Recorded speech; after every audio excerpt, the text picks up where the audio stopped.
Hello everyone, welcome back to one more video session.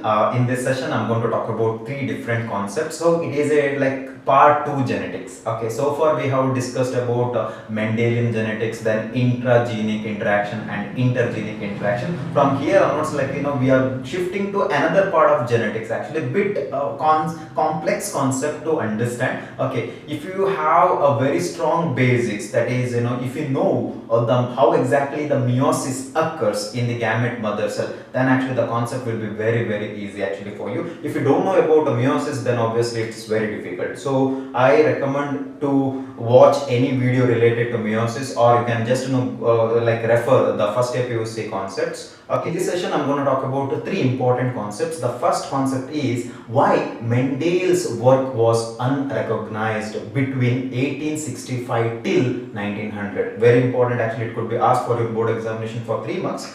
And second concept is chromosomal theory of inheritance. It's very easy concept actually. There are about 6 postulates or hypotheses. You just have to mug up, okay, but you cannot alter that particular hypothesis. You have to mug up and write the same. It's like postulates or statement. You have to remember that law, okay. And the next thing is, I'll be talking about the comparison between chromosomes and genes or Mendelian factors. Okay, whatever Mendel said about genes, he called genes as factors. Okay, so but still actually, now we can actually say that whatever Mendel said was correct, because right now the science and technology has improved a lot because of the advanced microscopy. Obviously we even now today we can see the chromosomes, or even we can actually study how exactly mitosis or meiosis occurs. Even we can actually see how exactly gene works. Okay, there are so many technologies like DNA fingerprinting, okay, or PCR, polymerase chain reaction. There are so many techniques actually. Okay, so whatever it is, so we'll see that. Okay, so the basic keys to understand this, as I said,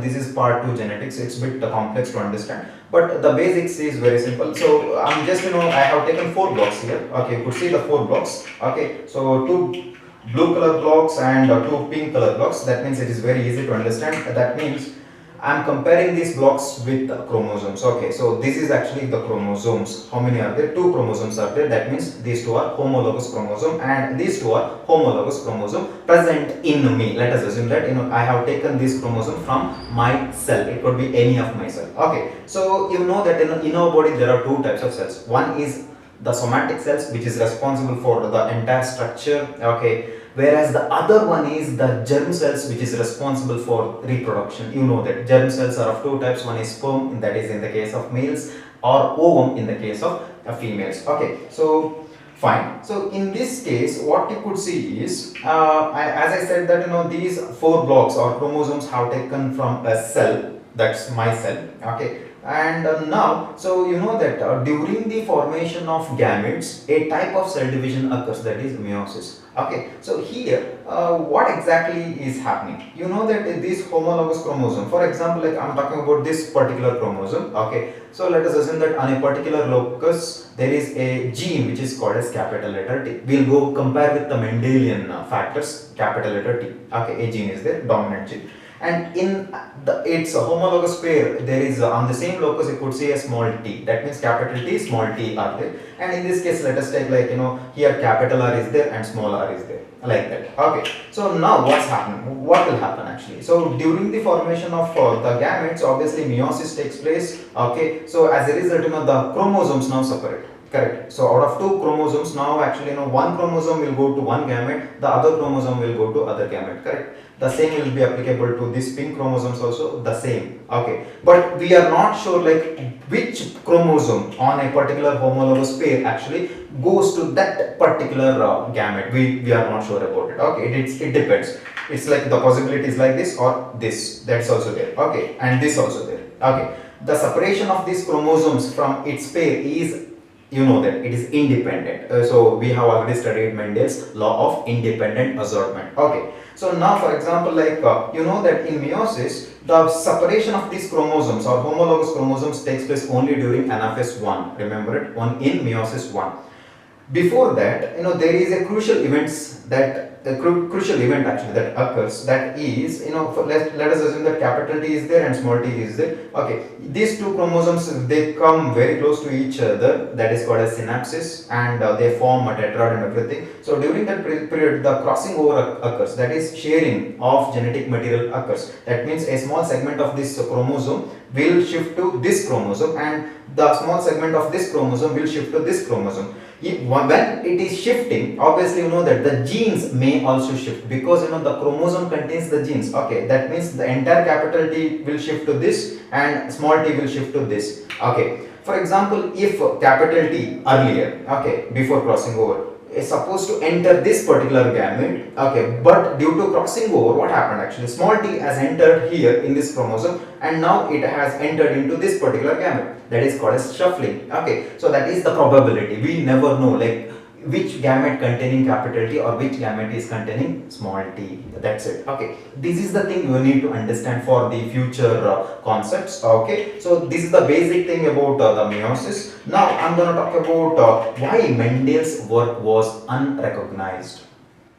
We all know that Mendel is called as the father of genetics because his work is exceptional, and today without his work, as I told you earlier that the DNA fingerprinting or like identifying genetic disorder is not possible. Okay, so we would have suffered a lot. Okay, so we should be thankful to Gregor Mendel for starting the experiment. His experiment looks very simple, but it was the foundation for genetics. We all know about it. Okay, so he conducted a series of experiments on Pisum sativum in 1800, being a monk. Okay, so and after that he published his article by giving a name, that Experiments on Plant Hybridization, in 1865.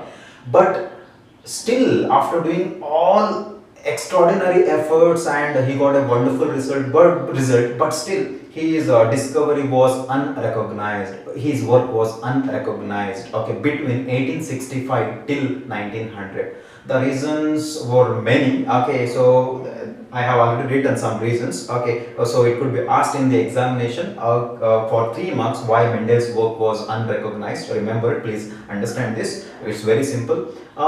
In those days, obviously, the communication, okay, even though the newspapers were there, but still the media was not there, and communication was difficult in those days, and as a result, maybe that could be a reason for his the work was unrecognized. Okay, so the communication was not easy in those days. Please remember, actually the communication could be the reason. Or maybe another thing is, like he said in one of his experiment, that is like blending is not possible. Or what is the meaning of blending?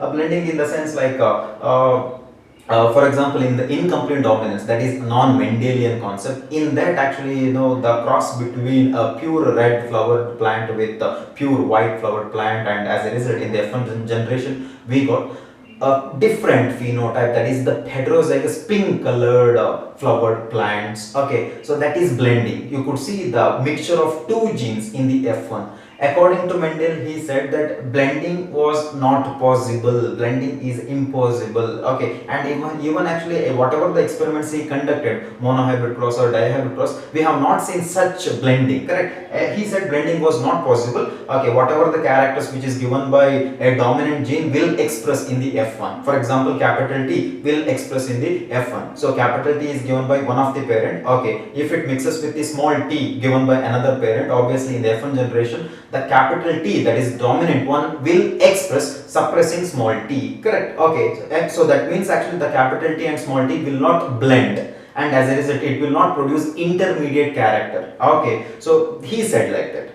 But at that time, the contemporary scientists, they could see variation in the nature. It was going on, the variation. They could see the mixture of the parents, the characters, the mixture of characters in the F1 could be seen. Okay, so by the contemporary scientists, and they did not accept this particular theory that blending was not possible given by Mendel, and they did not agree to this particular thing of Mendel. So again, it is one of the reason why Mendel's work was unrecognized. And other one is like, yeah, obviously for the first time he used maths in biology. Okay, so obviously you know that the Punnett square and the crossing and all these things, that is mathematics. Okay, even he said the phenotypic ratio or the genotypic ratio, where he used numbers. At the time, the using maths in biology was kind of unacceptable. Obviously that could be one of the reason why the work of Mendel was unrecognized. Okay, so using maths in biology. Okay, then he couldn't give any physical proof for his factors. We know what is a factor. Today it is called as genes, correct? But he called them as factors, like capital T is a factor, small t is a factor, or R is a factor, like whatever it is, alphabets, whatever we have used in monohybrid or dihybrid cross. According to Mendel, it is nothing but factors. Actually, he did not know about the genes, but he just simply called it as factors. Whatever he called, even actually he published about his findings in the article, that is plant hybridization. Okay, so in that he couldn't provide any physical proof. The reason could be simple. That time actually the microscopy was not developed. Okay, so he couldn't see how exactly a chromosome looks. Even he did not know like the genes or the factors who are present on the chromosomes, nothing else. Okay, he simply like said, okay, some characters are determined by certain thing which is present in that particular cell, like that. So he couldn't give any physical proof for his factors, and as a result the contemporary scientists actually did not agree to his theories. Okay, so that is actually the thing to remember. Very easy actually, if you just read it you can understand it. That is why Mendel's work was unrecognized. Okay, so these are the 4 important points to remember. In 1900, due to the development in science and technology, obviously the microscopy was improving and the scientist could see what is exactly a chromosome inside a cell. Okay, so due to the advancement in microscopy, and as I told you that the rediscovery of Mendelism was done by 3 different scientists: Hugo de Vries, Schermark and Karl Correns. Correct? Okay, you know about it. Okay, so this fellow, that is Hugo de Vries, actually republished the Mendel's article in a magazine called as the Flora in 1901. Just remember it. Okay, so after that in 1902, 2 independent scientists, let me just write their name, very important scientists. One is Walter Sutton. Okay, Walter Sutton, actually he was working on grasshoppers. Okay, he was working on grasshopper. He was the first scientist to study meiosis in grasshopper. Okay, so just remember this. He was working on grasshopper and studied about meiosis. He was the first person to see the movement of chromosome, how exactly the chromosomes move during the formation of the gametes. Correct? You know that the 2n number of cells actually finally becomes n, that is haploid. That means the chromosome should move. They separate from the diploid cell to form haploid cells. Okay, and after that the another scientist, that is Theodore Boveri. Right here, Theodore Boveri, a very important scientist. Okay, he was working on sea urchin.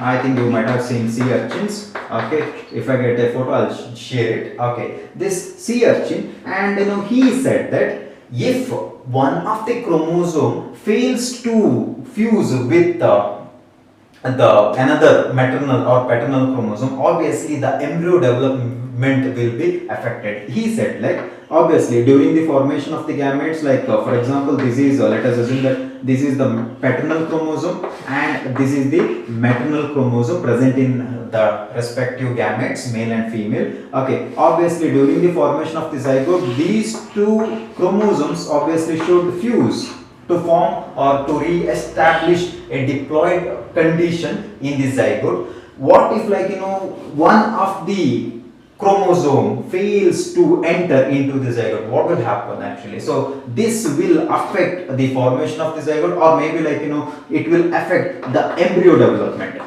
Okay, so embryo development in sea urchin. That means he said, like, if anything, during the process of meiosis, if anything goes wrong, obviously it will affect the embryo development. That is Theodore Boveri. And finally, like, after their findings, after their experiments on these respective organisms, and finally they come up with a postulate that is called as chromosomal theory of inheritance. Remember it, chromosomal theory of inheritance.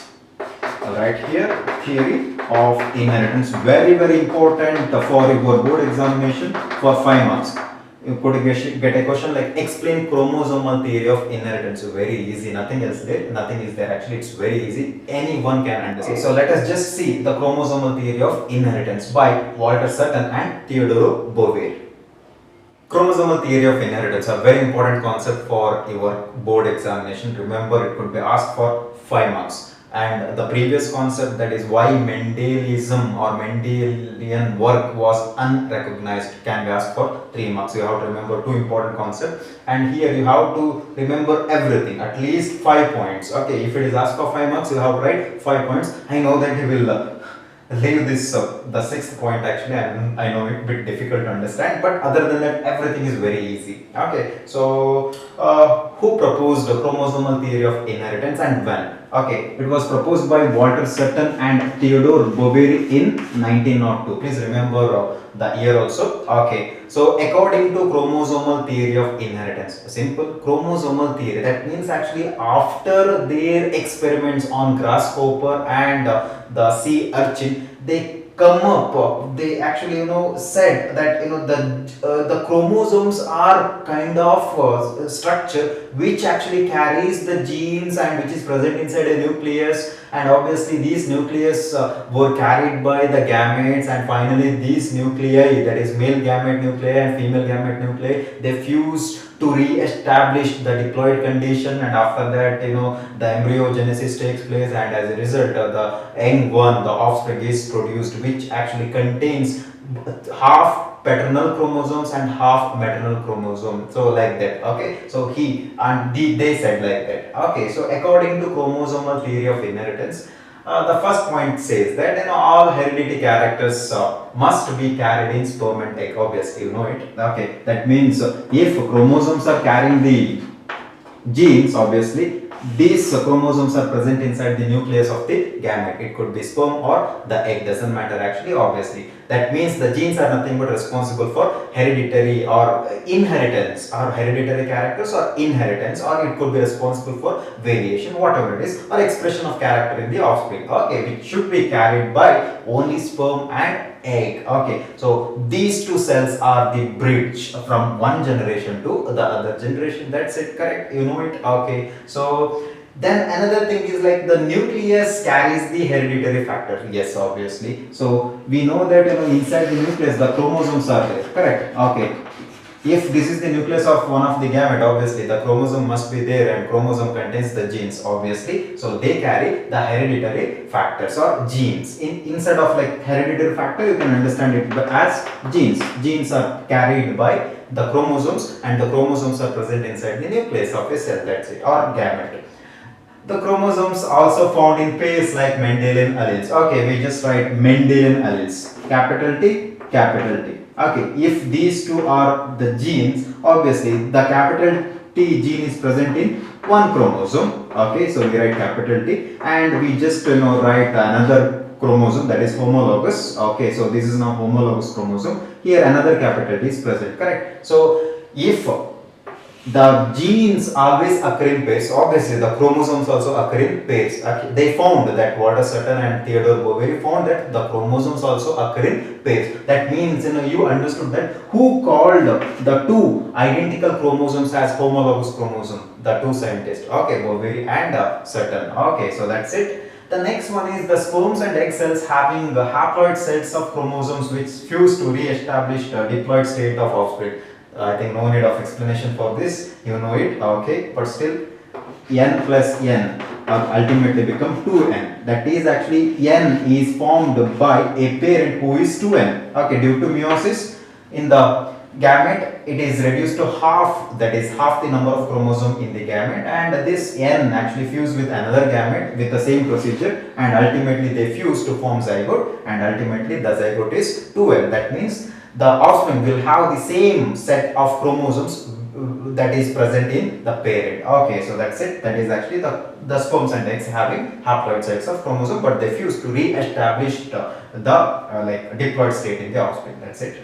The next is genes are always carried in chromosomes. I think no need to tell this again, you know it as I said earlier. Okay. Last one, homologous chromosomes separate, obviously, as I told in the beginning of this video with the models, okay, and pass into different cells, yes, okay, due to synapses, like separation, okay, during meiosis. Obviously, during anaphase, what happens?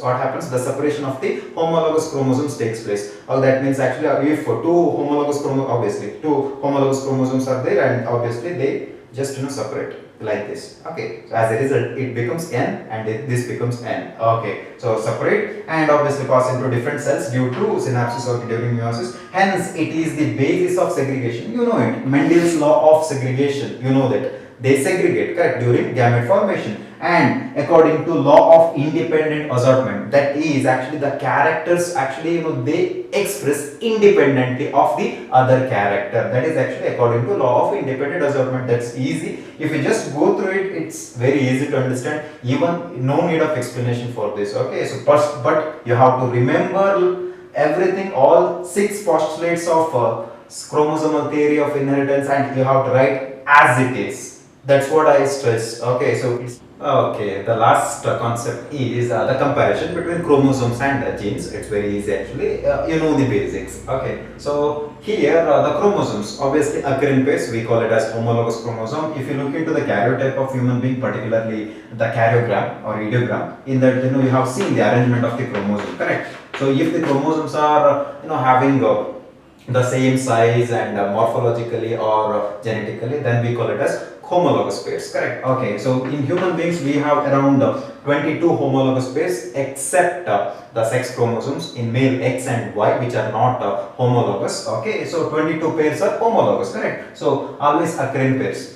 The chromosomes always occur in pairs. In this case, genes also occur in pairs. If you just take, this is actually a character, a gene which is responsible for a character which is occurs in pairs. Okay, even actually this is also responsible for a character which also occur in pairs, or in this case also they occur in pair. Okay, so remember it. Whereas segregate at the time of gamete formation, that's what I said so far, that the two out of two homologous chromosome, the one chromosome will enter into one gamete, the other chromosome will enter into the other gamete. The same thing will happen out of 46 chromosomes, or like what happened, so let us say like 23 pairs, so 23 chromosome enters into one gamete, other 23 goes to other gamete. That is actually the thing, segregation, that is separation at the time of gamete formation. The chromosomes separate during gamete formation. Why? Because the gametes has to be haploid. Genes also same thing, obviously. For example, if I take, okay, so during the formation of the gamete, one of the gene will enter into one gamete and this gene will enter into the other gamete. They segregate during the gamete formation. That is the law of segregation. Correct? Okay. That is similarities. Okay, it is not a difference, it is a similarity. Only one chromosome from homologous pair enters into a gamete. That's actually the thing. Same actually. Okay, so remember it. Out of obviously the chromosomes, if I talk about homologous chromosome, there must be two chromosomes. So two chromosome, one chromosome will go to one gamete, the other will go to the other gamete. Not two chromosomes in the homologous pair will not enter into the gamete. Okay, so if it enters means it leads to genetic disorders. We'll talk about it later. Okay, so that is according to the chromosomes. Okay, the chromosomes always they separate, okay, during gamete formation. Here also same thing, obviously, that is only one gene will enter into one gamete. That's it. Okay, so that's it. Okay, in a pair. Independent pairs segregate independently of each other. Everything is same actually. So independent pairs segregate. For example, we talk about let us take, this is now homologous chromosome. So, okay, I'm going to draw another homologous chromosome. Let us take this is chromosome number 2 with its homologous pair, and this is 5 with its homologous pair. Okay, so during the gamete formation, obviously this will not ask the permission of the chromosome number 5. So okay, I am going to separate from this chromosome, like should I take the permission from you? No, there is nothing like that. So it is independent. So it decides like, okay, I will go to this gamete. Let us take this gamete is like X. The name of the gamete is X, and another gamete is Y. Okay, so this chromosome will go to the Y. Whereas in this case, the first chromosome in the 5th homologous pair will go to this one. See here, this one, the gamete, Y gamete. Okay, whereas this one will enter into the X gamete. That means actually, they segregate independently. There is no need of asking permission. Okay, so it is entirely like independent process. Okay, independent pairs segregate independently at each other. They are independent already, because their expression is also independent, and during the formation of the gamete the segregation also occurs independently. That's what, like the same here in this case, one pair segregates independently of another pair. Here bit you have to understand, we take a dihybrid cross experiment, that the cross between this, correct? Okay, so during the formation of the gamete, the R will enter into one gamete, whereas this Y will enter into this. In this case, small r will enter into one gamete and the small y will enter into this gamete. Okay, so the same gamete actually. So this is actually one pair segregates independent of the other pair. How many pairs are there actually? We have two pairs here. Okay, so I am talking about the one pair. The r is entering into one gamete. The y is another pair. In that, one will enter into the same gamete actually. Okay, in a heterozygous condition, for example, if I write, this is easy to understand. Okay, so we have two pairs of genes, alleles are there actually. Okay, this R will enter into one gamete. Okay, this small r will enter into another gamete. Okay, now this Y may enter into this or may enter into this. For example, let us assume that it enters into this. Okay, or this small y will enter into this gamete. That's it. That means actually one pair segregate independently of another pair. That's it. Okay, so it's very simple to understand. Okay, so that is actually the comparison between chromosomes and genes. Okay, so that's all about from this video session.